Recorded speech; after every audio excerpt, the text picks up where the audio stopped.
வேலைநிறுத்த போராட்டத்தை வாபஸ் பெறுவதாக அறிவித்துள்ள அரசு மருத்துவ சங்க கூட்டமைப்பு தமிழ்நாடு முழுவதும் இன்று கவனஈர்ப்பு ஆர்ப்பாட்டம் நடைபெறும் என்று தெரிவித்துள்ளது. அரசு மருத்துவமனையில் பணியிலிருந்த மருத்துவரை கத்தியால் குத்திய சம்பவம் பரபரப்பை ஏற்படுத்தியுள்ளது. இந்த சம்பவத்திற்கு கண்டனம் தெரிவித்த மருத்துவ சங்கம் காலவரையற்ற வேலைநிறுத்த போராட்டத்தில் ஈடுபட உள்ளதாக அறிவித்தனர். தொடர்ந்து மருத்துவ சங்க பிரதிநிதிகளுடன் அமைச்சர் மா சுப்பிரமணியன் பேச்சுவார்த்தை நடத்தினார். இதில் உடன்பாடு எட்டப்படாததால் வேலைநிறுத்த போராட்ட அறிவிப்பை அரசு மருத்துவ சங்க கூட்டமைப்பு வாபஸ் பெற்றுள்ளது. மேலும் தமிழ்நாடு முழுவதும் இன்று கவனஈர்ப்பு ஆர்ப்பாட்டம் நடைபெறும் என்றும் தெரிவித்துள்ளது. அரசிடம் நாங்கள் பேச்சுவார்த்தை நடத்தியிருந்தோம். அரசு கூப்பிட்டதன் அடிப்படையில் பேச்சுவார்த்தை நடைபெற்றது. இந்த பேச்சுவார்த்தையில் எங்களுடைய முக்கிய கோரிக்கையான அரசு மருத்துவமனைக்கு 2 அடுக்கு பாதுகாப்பு கொடுக்க வேண்டும்.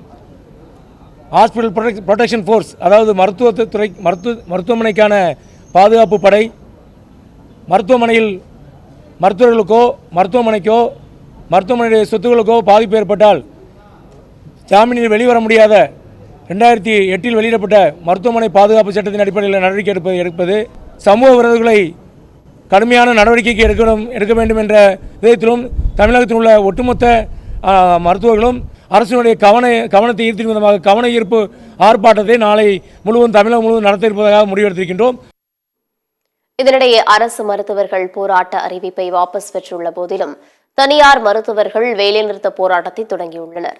தமிழ்நாடு முழுவதும் தனியார் மருத்துவர்களின் 24 மணி நேர வேலைநிறுத்த போராட்டம் நேற்று மாலை 6 மணிக்கு தொடங்கியது. இந்த வேலைநிறுத்தம் இன்று மாலை 6 மணி வரை நடைபெறும் என்று தெரிவிக்கப்பட்டுள்ளது. மருத்துவர் தாக்கப்பட்டதை கண்டித்து இந்திய மருத்துவர் சங்கம் சார்பில் நடைபெறும் இந்த வேலைநிறுத்த போராட்டத்தால் தனியார் மருத்துவமனைகளில் நோயாளிகள் பிரிவு, புறநோயாளிகள் பிரிவு செயல்படாது என்று தெரிவிக்கப்பட்டுள்ளது.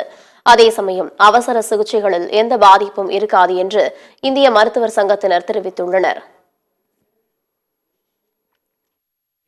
கலைஞர் நூற்றாண்டு மருத்துவமனையிலே டாக்டர் பாலாஜி அவர்கள் கொலைவெறி தாக்குதலுக்கு உள்ளாகியிருக்கிறார்.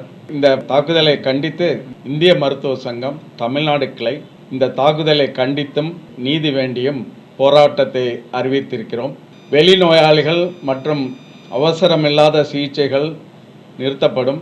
அவசர சிகிச்சைகள் மற்றும் அவசர அறுவை சிகிச்சைகள் மட்டும் தொடர்ந்து நடைபெறும்.